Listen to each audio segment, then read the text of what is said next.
The Air 3 is here. It's pretty hard not to be super excited when you get a chance to get your hands on technology like this weeks before it's available to the public.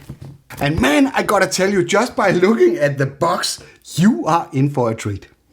The recording date of this video is June 19th, so it goes without saying that this unit was sent to me by DJI. I have been doing unboxing with DJI products prior to release before, and they do not interfere with anything that I have to say about the product.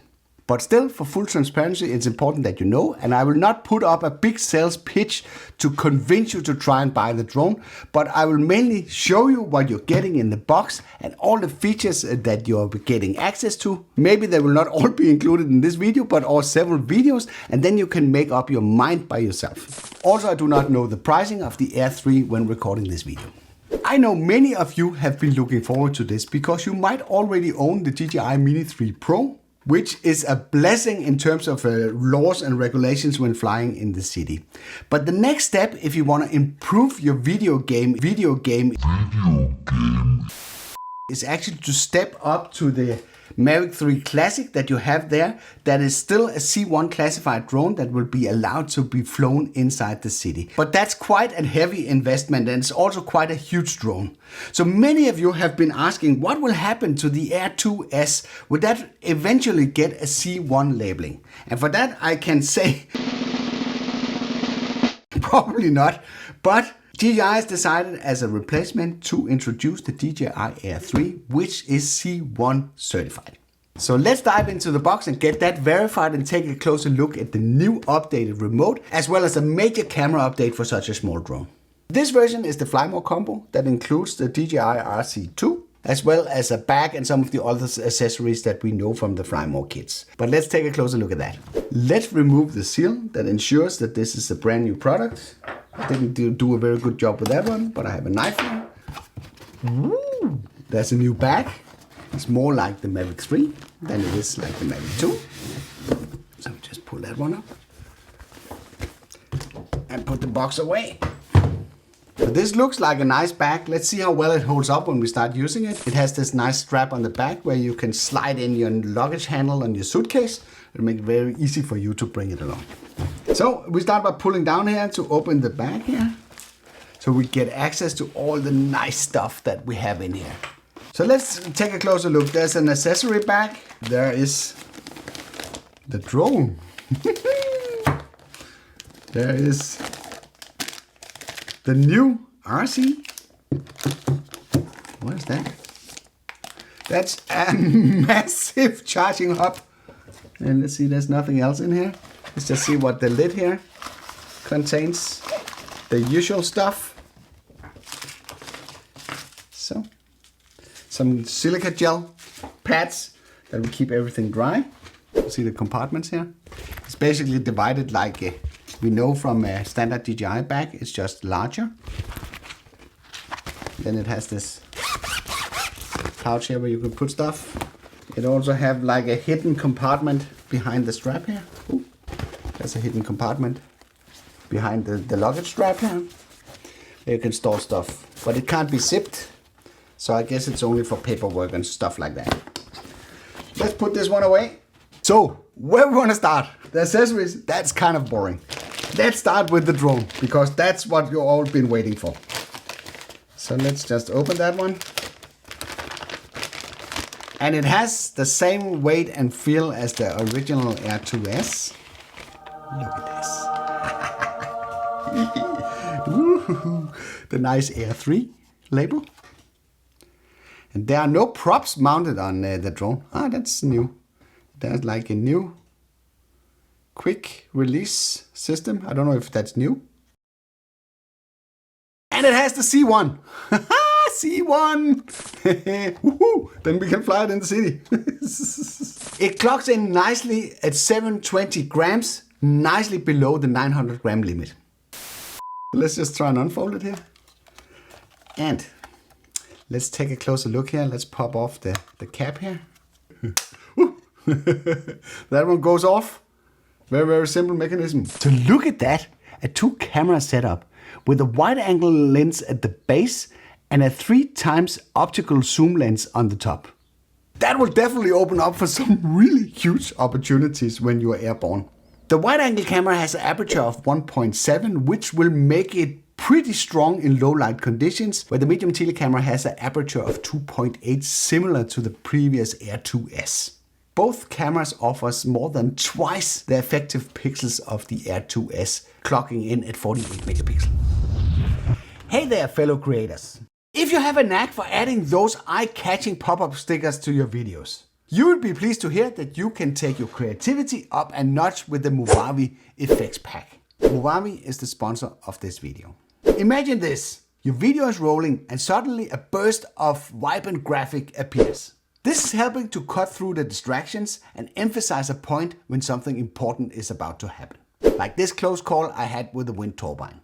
This for sure adds a different level of creativity. You can browse through the Movavi effects store and choose from a wide selection of elements and effects that will resonate with your style. You can add these graphical elements by using the Movavi video editor that is clearly designed for beginners. The Movavi effects store also offers you access to different effects like dramatic transitions, animated overlays, text effects and more. And for you, my amazing audience, we got an exclusive offer. Head down to the video description and you will find a link. Click it and enjoy a 20% discount on the Movavi video editor. But that's not all. When you purchase the Movavi video editor through the link below, you will receive my channel pack as well as part of the offer. It's so easy, anybody can do it. Let's get back to the video. Let's take a closer look at the drone here. Let's just release the gimbal by removing this foam piece. There's usually a ton of stickers around the drone that needs to be removed, but that is not the case on this one. The style of the battery is more like the Mavic 3. It's smaller. According to the specs, it will still give us 46 minutes compared to the 31 minutes of flight time of the Air 2S. So even though we are not capable of reaching the theoretical values, we still have significantly more flight time with the new Air 3 than we had with the previous model. At least that's what it says on the tin, but we will verify that when we get out flying. And also, you might notice that there are 4 sensors located on the drone in strategic positions. And I'm very happy to learn that this actually provides 360 degrees omnidirectional protection of the drone. I've always had a hard time with the companies including safety features on the drone that does not cover the product at full. Either you do it or you don't. Because the problem with the previous Air 2S was that if it was flying sideways, it basically had no protection. But this is not the case with the Air 3. It's fully protected all around. Also, we will be getting the second generation of APAS 5.0.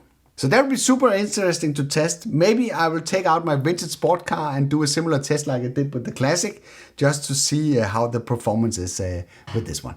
So let's put this aside and go to the second most interesting thing about this one. Because many of you have, since with the introduction of the DJI RC, complained about reception, that it wasn't that strong and you lost the signal very easily. And there's even people that have modified the original controller to sort of make the signal stronger. And I'm happy to learn that DJI has listened to us and actually included antennas on the remote. And with those nice directional antennas, they have moved on to the 4th generation of the video transmission technology called O4. This means that omnidirectional sensing is available for the first time on the Air series. So if we just pull out the sticks here from the cradles in the back and mount them on the thread like we knew from the previous version, you can see they are identical size. They're a little bit different in color, I think. Yeah, they're a little bit different in color. Guess the color needs to match the Air 3, but they are exactly the same size. Let's just unpack the charging cradle here. That's a huge one.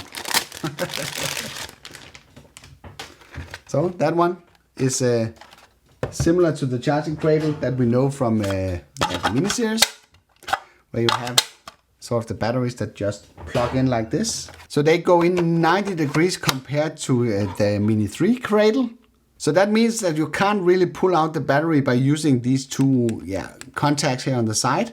So you need to press this button in the base to release the battery to pull it out. On the side here, there's this traditional button that will allow you to see the status of the batteries. And as it's custom from DJI, you will receive a drone where all the batteries are depleted. So we need to charge those first before we can get into doing some action. So I'll just put this on the charger. So I plugged in a USB-C cable here on the side, and you can see that the batteries are starting to charge. I did notice something. There's no outlet for charging the remote on the cradle. So I guess you would have to charge that directly from the charger. And I do want to mention there's no charger included with this kit. This has to be bought separately. And luckily, DJI provided me with a charger as well. And if I just open that one,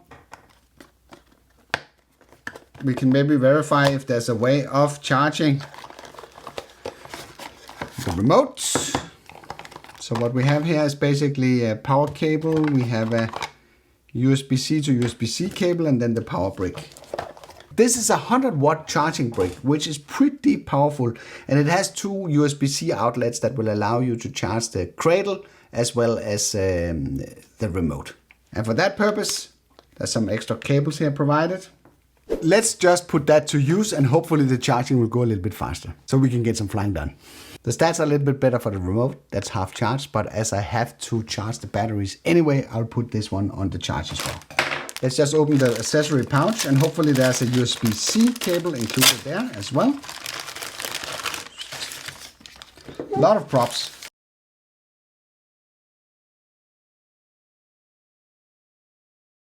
That was the extra cable. So we just charge it through the base port here. 2,000 years later. Now everything is set for charging. So in here there's a lot of propellers, and they come in pairs. So I need someone with a ring that matches the motor that is indicated with the ring, and I need a one that is without the ring. So let's see, this one has a ring. So there's the one that goes there. There's one without, and there's one without. Then I have 2 times 4 props in case something goes wrong. But hopefully with the omnidirectional obstacle avoidance, we shouldn't have use for those. Some would argue you should wait mounting the props until you have done the initial sort of activation of the drone. You're not doing that with the Mini 3 Pro, but that's also not capable of doing the same amount of damage. So if you feel more comfortable doing that, then wait mounting the props until you have tried everything and made sure that the drone actually connects, and you can start the motors and stop the motors and stuff like that. But what I can do now is I can just show you, while we're waiting for this to charge, I can just show you how these props are mounted. It's basically like a snap-on solution. There's a spring here on the top. So if I take a prop that has a ring matching the indicator of the ring on the motor, I just push it down like this and snap it, and then it's nicely in place. I do want to say I have been flying drones for a large number of years, and I've never had any issues having the props mounted prior. So for this unscientific first try of the Air 3, I will mount the prop. See, I tried to mount the prop, one with a ring where there's no ring, and this is what happens when you record videos while you're doing stuff. And luckily it didn't fit, because if you end up in a situation where you mismatch the props on a drone like this, it will actually flip. So we don't want to do that. So the last prop goes on here. But I said, if you feel more comfortable not mounting the props until you have tried to fire up the drone for the first time, then by all means do that. I'll pull out the battery here and put it in the charging cradle. DJI did include an extra secret box here in the package. So let's just open that one and see what they have included. I would assume this is a set of ND filters. Nice black box, says DJI. Let's just open it. Yes, that is a nice set of ND filters. And as I can see here, this is 8, 16, 32 and 64. So those are a pretty useful range. We might come a little bit short with the maximum being 64, and I guess maybe there are another set available that will sort of gap the bridge up to the more darker ones. Let's just see how you replace the lens protector here. You just turn it like this. Then you can mount a filter. It's, yeah, a little bit fiddly. See, is there actually glass inside here? No, there are glass inside this one. Then we open the filter kit, and then let's just take one filter here. You need to remember to turn it the right direction, so the white part needs to be upwards. So just put it on like this. Doesn't get much easier than that. One of the details that I really like is that the cameras are sort of indented. They are sort of protected. So if the camera for some reason hits something, it's not like flush, so it gets scratched. I think this setup or this layout will offer a really good protection of the camera. I, for one, is looking forward to explore the telephoto lens, because what sometimes happens when you're filming with these wide-angle lenses is that it is getting a little bit boring. The footage is getting a little bit boring because it's so wide and it includes so much information. What you can do with a wide-angle telephoto lens is actually include compression in your footage. So you can compress the background against the subject that you're filming. This is definitely something that we're going to play around with. I'm not saying the super telephoto lens is unusable. It's probably not. It's probably super nice. But it is a drone, so you can't just fly closer. So what makes me excited here is that you have these two different, fundamentally different kind of lenses in front of two sensors that will allow you to play around with different expressions. 2,000 years later. So now we have a fully charged battery. And the remote is fully charged as well. So let's plug in a freshly charged battery and see if we can bring it to life. The procedure is as following. We start by firing up the remote.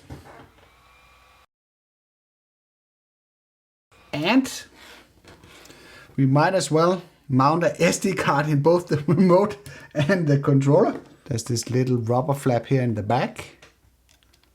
The card goes with the text downward, like that. And then we are mounting one here in the remote. We don't have the rubber flap down here like we had on the previous one. Text goes up, so click it in so it says click. Left dial is for adjusting the gimbal tilt, right is for the camera zoom. And there's the two buttons that we know. Okay, so now it skips the instruction. So now we are inside the DJI Fly app, and before we move even further here, I can start the screen recording now. So let's see if I can actually connect it to the drone. So I fire up this one. Be interesting. Any new sounds? No. The traditional sound that we know. That is simplified a lot compared to the previous pre-release samples that I have been messing around with. So that was very, very easy. You might be wondering what this one is doing up there, but this is basically my drone operator registration number. I just covered it here for the video because you don't need that number. I need it, and I need it to be on my drone to be able to fly it legally when I'm outside. So now I can activate the drone. That's the next thing that I can do, and probably I'm being offered the opportunity to sign up for the DJI Care Refresh. No, I'm not. But you will probably get that option once you get the final product. So, ooh, there's a fan. So I guess overheating issues is not an issue with this one. So let's see if we can get a camera feed. We can. Fail to load dynamic safety data. Geo awareness function. Go to settings. It needs to update the GoFly database. So maybe what I should do right now is I should go under about here and check for updates. Firmware is up to date. FlySafe database is not up. This is beta software, so this is likely the reason why it's not working. So if I go under here, you can see that it's the Air 3. You can also see that it's the 1.10.099 app version. This is likely going to be updated slightly before the release. You can't always expect everything to work out of the box when you're getting a new pre-released product. Of course you can when you're buying the final product, but that's a different story. So let's just go under video. That's where all the fun stuff will happen here. Let's just play around with this a little bit. So if it says 1x down here, so see. So this is the wide angle. And can't see the telephoto. No, that's up here. So if I press the 3x, so I can mess around with this. Man, I can zoom in quite far. I need to figure out how this works.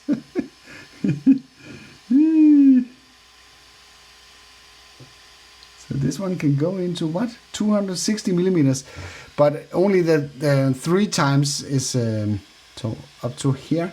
3 times 72 millimeters. That is the optical zoom. Everything above that is digital, but it's still nice if you just want to explore the area that you're flying. So it was actually pretty surprisingly easy to get this one ready for first flight. Let's just scroll through the menus here. There's the transmission, we know that. Dual band. It's the camera. You can see we have all the nice settings in here. Normal Hyperloop Gamma and D-Log M. It's already there. 264 and 256. 256 encoding formats. And peaking levels and all that stuff that we like is in here. Custom naming folders and a lot of stuff that we need to look into once we start playing around with the drone. So see the control, subject scanning, gimbal mode follow, FPV. This is also the usual stuff. Safety. Ooh, that's a nice one. Right now it breaks.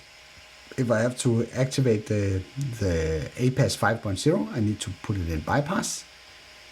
So see, when controlling aircraft via the control sticks, aircraft bypassing obstacles proactively and maintains a safe distance from obstacle. So it can be either nifty or it can be normal. Yeah, so there's there's not much special in the beta firmware as far as I can see it. So now we're ready for our first flight. So let's pack down everything and then hit the road.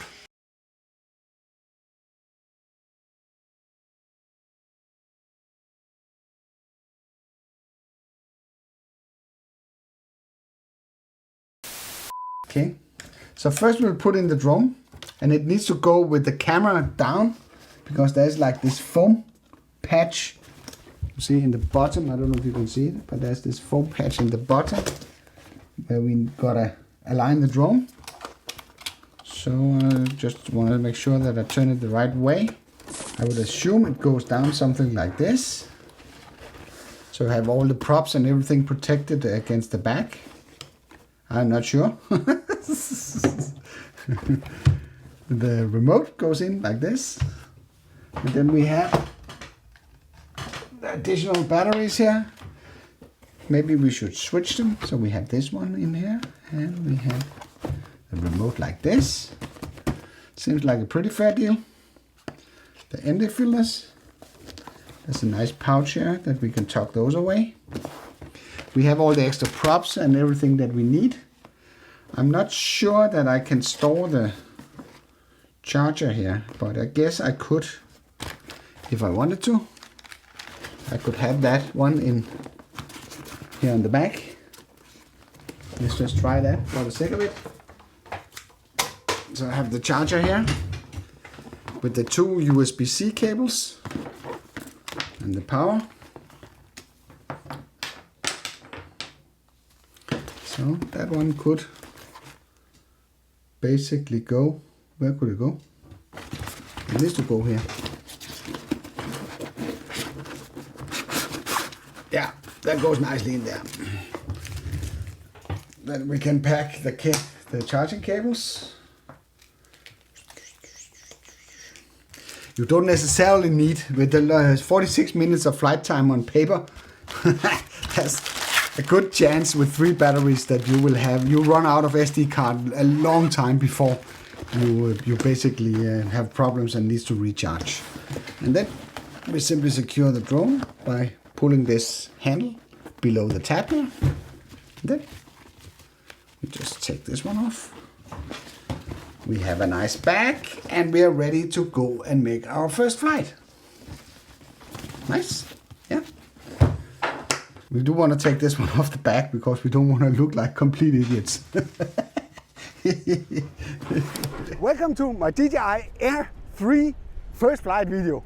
And as you can see here, it is insanely windy today. So this is the perfect conditions for test flying this little baby, because this is one of the primary reasons why you want to upgrade to a larger and more heavier drone, especially if you own the DJI Mini 3 Pro as it is right now, because this will really struggle under these conditions. Many of you have said that you would have hoped that the DJI Air 2S would receive the C1 certification, which is not going to happen, at least not as far as I know.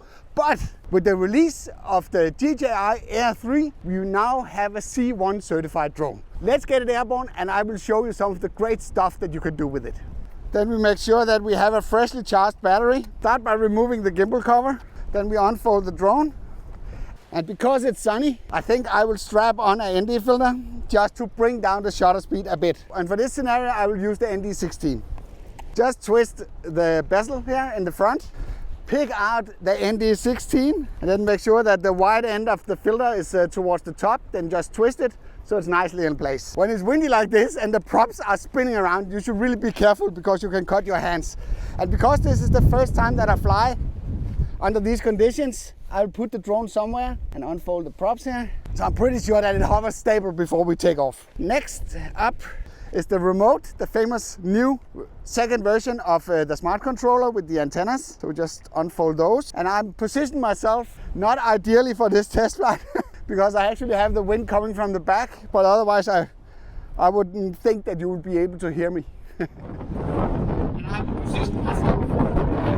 But I have a safety strategy once I'm airborne, in case that I can't bring the drone back as a road over there by the end of the forest there. So I'll be able to land it there in case something goes wrong. It's always nice to have a safety plan in place. And one thing to notice is that the internal storage has been bumped on this one from 8 GB to 32. I'm going to record the flight on the screen recorder that's sort of provided with the DJI Fly app. Because I now have 32 GB of internal storage, it doesn't mean that much to have an SD card mounted in the controller to be able to store it. And because this is the first time I take off with the drone here next to the shore here, I've decided to sort of let it hover a bit here over land, just to make sure that everything is okay. The conditions are a bit extreme today, so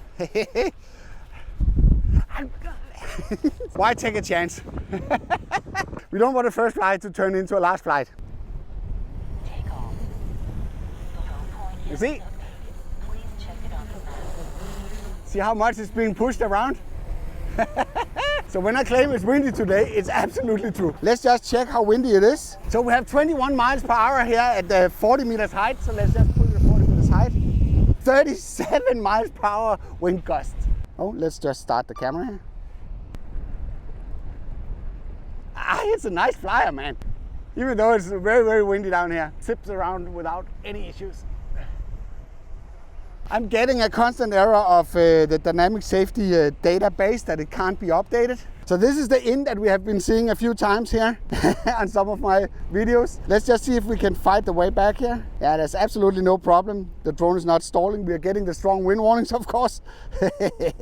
And we are supposed to get 46 minutes of flight time with this drone. I would be surprised if we're getting that long of a flight time today under these conditions. One of the really cool things about the Air 3 is that it actually has two cameras. There's the default camera, which is the wide angle lens that we know from most of our drones. This is the view that we are used to seeing. So with the second camera, the medium telephoto lens, I can get 3 times optical magnification, and that means that I don't have any quality loss when I do this type of magnification. Even if you're filming in the highest resolution, which is for this drone 4K 60 FPS, I would normally pull that one down to 30 FPS because I don't really need the extra frames, as I rarely slow things down in post. On top of that, I can throw in some digital magnification so I can get really close. So See, up to 9 times. And that means that I am pretty far away from the castle. I'm not even close. Let me just show you how far I'm away. Like this. How cool is that? So that is super, super awesome. So let's just do a little bit more reference footage here. With the new updated smart controller, the version 2, we have the 4th generation of transmission called 04. I haven't at the time of shooting this video been able to figure out what that actually does, but I guess it's another improvement or incremental improvement of the signal strength between the drone and the remote. And it has these 2 directional antennas that will help you keep a very, very strong signal as long as you point the flat side of the antennas towards the drone. So we have 2 cameras on the drone, both with 1 or 1.3 inch sensors. Wide angle lens has an aperture of 1.7 and the telephoto lens has an aperture of 2.8. We have 360 degrees obstacle avoidance, which is not that important when we are flying up there, but it's pretty crucial if you're doing something here down on the ground. I just want to show you one of the real advantages of this medium telephoto lens. Let's just walk here on the bridge. So now I'm in the middle of the frame, approximately 1 centimeter high. Let's just do a little bit of a video here. Then I can show you what the real advantage is of this, because you can do optical lens compression. And what that does is that brings the background over there much closer to us. Of course, I'm getting magnified by a factor 3, but if I just move back here, so I'm getting to around the same size, you can see, look at this. The background is a lot closer to me, and this is simply done by the optics in the drone by having this 3 times magnification. For the sake of this test here, we can do a little bit of point of interest.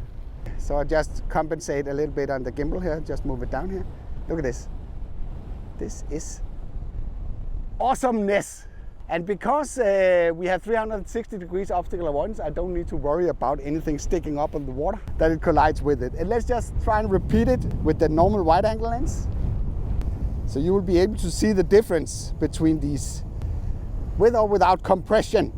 Let me just demonstrate the compression again here using the photo mode. So if I take one here and I go into a factor 3, move back and put me like this.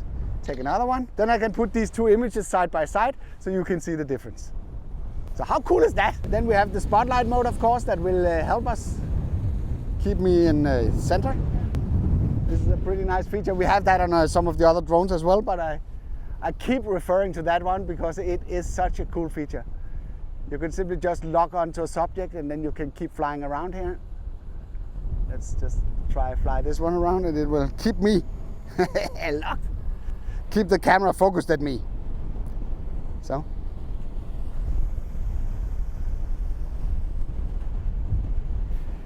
And we are not even down to half the battery.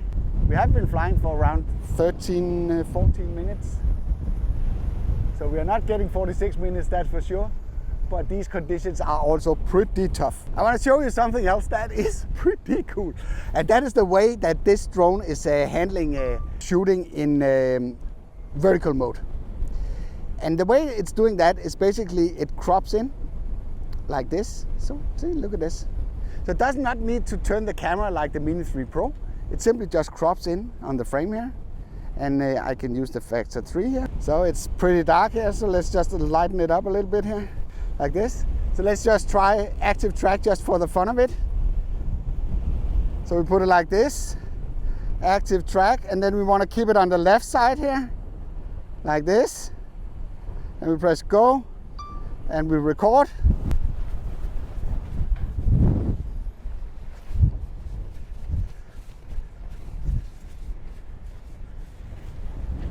You can also move it around. A little bit like you can do with Spotlight, but it is more fixed.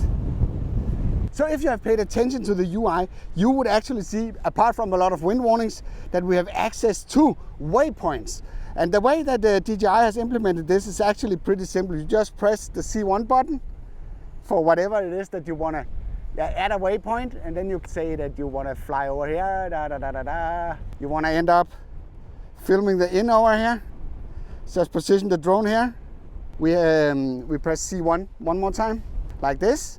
And then we have basically our mission, and we can say what we want it to do Once it's done, just needs to hover on the end of the mission, and then the drone starts to execute whatever. You can add a lot of waypoints there and ask it to do different stuff while it's executing that part. So this is a very, very nice feature, and this, along with the true 360 obstacle avoidance that is on this drone, is the first time that we see functionality like this drizzle down from the bigger drones into the Air series.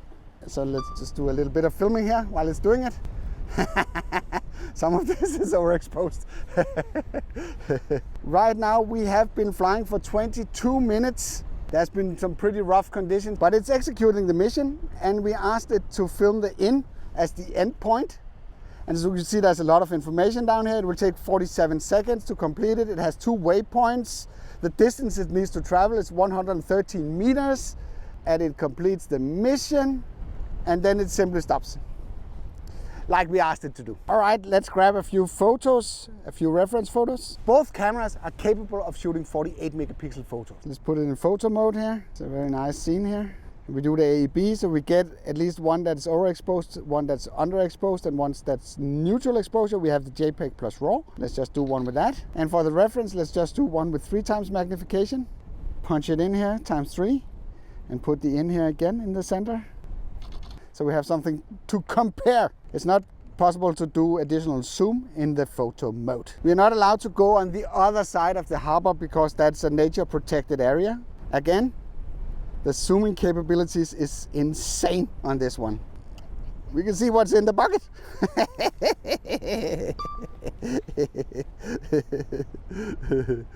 I like that a lot.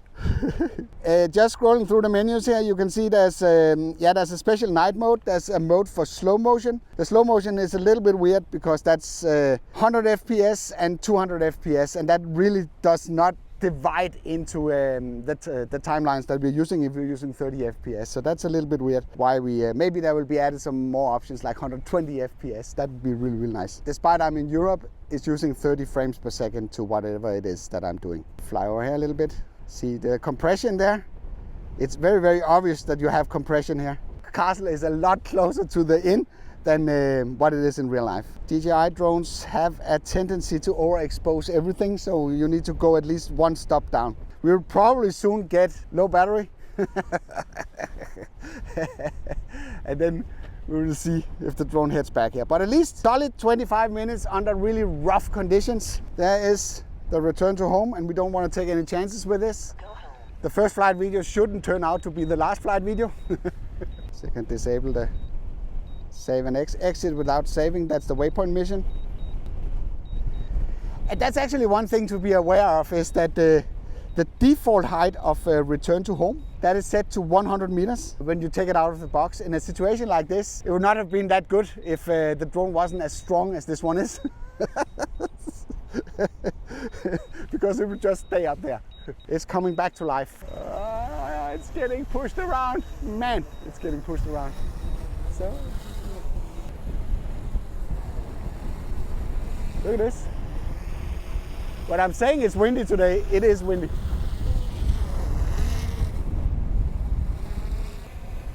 So, let's land it.